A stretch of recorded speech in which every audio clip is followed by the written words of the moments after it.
जैसे ही होता है ना, कोठे पे जा गया कभी की लाफा कर देते हैं। वैसे हमने नीदरलैंड की है। इंडिया क्रिकेट टीम का बाप है और विराट कोहली इसका दूसरा बाप है। तो अपनी क्विक स्पिन के साथ वो विकेट लिया, उसके बाद जो उसने एक्शन दिया अपना इस तरह करके, उसने अपनी बीवी को डेडिकेट किया यार, उसके लिए क्लैपिंग है। बुमराह देख लें आप, 350 आई थिंक बॉल्स कर चुका हुआ है और उसमें से 250 बॉलें जो है उसकी डॉट बॉल्स हैं।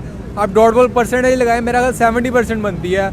इसलिए इंडिया इस टाइम आप कह लें कि इंडिया बाप बना हुआ है, बाकी सारी जितनी टीमें हैं वो उसके बच्चे बने हुए हैं। अस्सलाम वालेकुम जी वालेकुम सलाम। सर, इंडिया ने आज अपना 9वां मैच भी नीदरलैंड के खिलाफ इतनी आउटस्टैंडिंग बैटिंग में इतने अच्छे स्कोर से जीत लिया। आप इस बारे में क्या कहना चाहेंगे? मेरे हिसाब से इंडिया के सामने नीदरलैंड जो है ना, वो ऐसे क्लब लेवल की टीम है, वो छोटी सी टीम है। इंडिया बहुत बड़ी टीम है, इंडिया जैसी टीम कोई भी नहीं है। वो आपको सामने ही है, अनबीटन जा रही है, 9 के 9 मैच जीत गए और मेरे हिसाब से सेमीफाइनल और फाइनल भी आसानी से जीत जाएंगे वो लोग। सर मैं ये कहना चाहूँगा कि नीदरलैंड एक बड़ी छोटी टीम है, उसका तो उसने जीतना ही जीतना था। आप ये देखें कि उन्होंने Sri Lanka, south Africa, Australia, England, Pakistan के साथ क्या अशर किया था, तो नीदरलैंड से जीत गए हैं। वो कोई बड़ी बात नहीं है उनके लिए वो बच्चे हैं, लेकिन जिन टीमों को हरा के वो आए हैं लास्ट स्टेज तक, कमाल तो वो है। तो आई अप्रिशिएट, और सबको यकीन था, पहले से पता था नीदरलैंड हारना ही हारना था और इंडिया जीता ही जीता है। यार मुझे तो लगा था कि जो इंडिया टीम है आज कम से कम 500 स्कोर तो लगाएगी, लेकिन बाकी खैर जो भी उन्होंने बच्चों का एहसास किया, जी बच्चे हैं छोड़ दें इनको, लेकिन अगर सही वो खेलते तो मुझे नहीं लगता कि वो 500 से नीचे रहते, वो 500 से ऊपर ही निकलना था उन्होंने। बुमराह देख लें आप, 350 आई थिंक बॉल्स कर चुका हुआ है और उसमें से 250 बॉलें जो है उसकी डॉट बॉल्स हैं।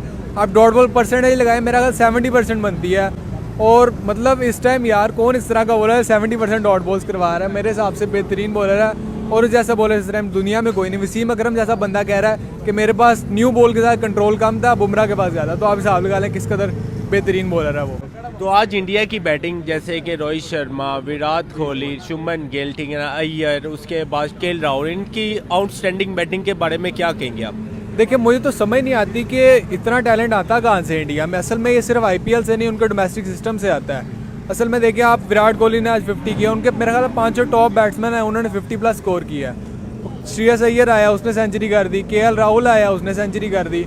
हमारे पाकिस्तान को देख लें, कुछ भी नहीं कुछ कर रहे हैं। हमारा जो टॉप बैट्समैन है उसने कुछ भी नहीं किया, बाबर आजम ने। तो मेरे हिसाब से इंडिया जो है वो किसी भी टीम को उधर खड़े नहीं होने देगी, और इंडियन कंडीशन है, होम कंडीशन है उनकी, तो बेहतरीन जा रहे हैं और उन्होंने इस तरह ही खेलते रहना। केएल राहुल और अय्यर की बात करें, इतनी आउटस्टैंडिंग पार्टनरशिप, आउटस्टैंडिंग सेंचुरी के साथ अपनी टीम को इतना हाईएस्ट स्कोर पे लेके जाना, इन दोनों की पार्टनरशिप के बारे में क्या कहेंगे?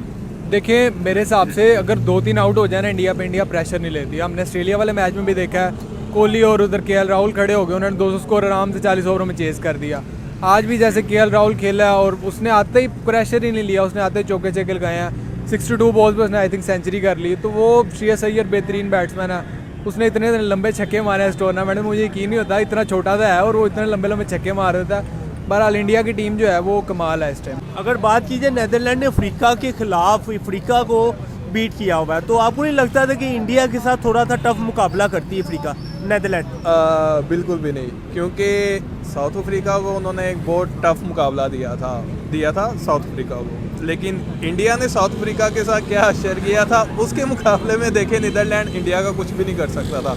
इसलिए इंडिया इस टाइम आप कह लें कि इंडिया बाप बना हुआ है, बाकी सारी जितनी टीमें हैं वो उसके बच्चे बने हुए हैं। तो ये सूरत हाल जा रही है फिलहाल वर्ल्ड कप के अंदर। तो ऐसी क्या बात है सर, इनकी अगर बॉलिंग नहीं चलती तो बैटिंग, इस टाइम तो वर्ल्ड कप में बॉलिंग भी आउटस्टैंडिंग, बैटिंग भी आउटस्टैंडिंग, क्या बात है, क्या चीज़ कर रहे हैं इंडिया कि हर प्लेयर अच्छी सी अच्छी परफॉर्मेंस कर रहे हैं, जैसे कि आज आपने देखा है इनकी बैटिंग परफॉर्मेंस?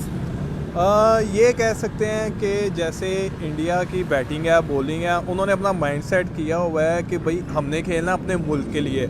वर्ल्ड कप किसी और कंट्री के अंदर, किसी और जगह पे नहीं हो रहा, उनके एक तो वर्ल्ड कप हो रहा है उनकी कंट्री के अंदर, इसलिए अपने मुल्क के अंदर ही उन्होंने, अगर वर्ल्ड कप हार से निकल जाता, उनके हार जाएंगे अगर, वो उनकी जो पब्लिक है उन्होंने छोड़ना ही नहीं है कि घर आए हुए कप को बाइल की टीम आगे ले गई है। इस वजह से उन्होंने एक तो माइंड सेट किया है, दूसरा वो खेलते हैं अपने मुल्क के लिए, तीसरा ये है कि उनकी बॉलिंग भी आउटस्टैंडिंग है और उनकी जो बैटिंग है वो भी आउटस्टैंडिंग है। इस वजह से इंडिया आउटस्टैंडिंग है, इंडिया ही आउटस्टैंडिंग है। अय्यर और केएल राहुल की आज इतनी आउटस्टैंडिंग पार्टनरशिप, 100 दोनों ने की है, इस बारे में क्या कहेंगे आप?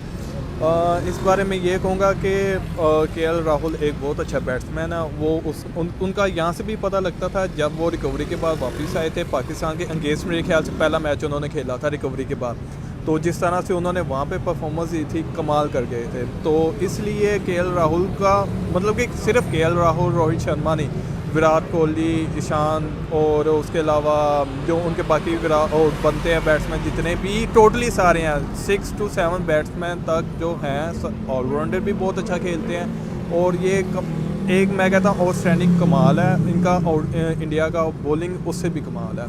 इस वजह से कंपेयर करना किसी और टीम के साथ इंडिया को इस टाइम ये ना कह लें कि आप बड़ी अजीब सी और ना बुरी बात होगी। बॉलिंग लाइन इंडिया की कैसी चल रही है? हर 8 के 8 मैच में इन्होंने नई से नई बॉलिंग, नई से नई टेक्निक, और आज 9वें मैच में भी इतनी आउटस्टैंडिंग बॉलिंग के बारे में क्या कहेंगे? देखिए शुरू में अगर जो है सिराज विकेट ना ले तो बुमराह ले लेता है, बुमराह विकेट ना ले उसके बाद शामी आया था, शामी ले लेता है, शामी ना ले कुलदीप ले लेता है, कुलदीप ना ले जडेजा ले लेता है। तो ये पांचों के पांचों मेरे हिसाब से बेहतरीन बॉलर हैं। जडेजा जो है बेहतरीन ऑलराउंडर है, उसकी बैटिंग कमाल है, बॉलिंग में वो बंदा रन्स नहीं देता। बुमराह के हिसाब से मैं कहूँगा कि उसने मेरा ख्याल 350 बॉल्स किए हैं पावर प्ले में, उसने 200 जो है डॉट बॉल्स किए हैं, तो वो इस हिसाब से कितना क्वालिटी का बॉलर है आपके सामने ही है। आपको क्या लगता है 2019 का बदला इंडिया न्यूजीलैंड से कैसा लेगा? बहुत कमाल लेगा। जहाँ तक मुझे लगता है कि इस दफ़ा इंडिया ने न्यूजीलैंड को सेमीफाइनल के अंदर याद कराना कि 2019 के अंदर सिर्फ उनकी कुछ मिस्टेक्स हुई थी जिस वजह से वो हार गए थे, लेकिन अब वो चीज़ें दोबारा नहीं दोहराएंगे और अब वो उन्हें बताएंगे कि बाबा जी इंडिया है और इंडिया के अंदर आके आप हमें हरा दो, ये तो हो ही नहीं सकता।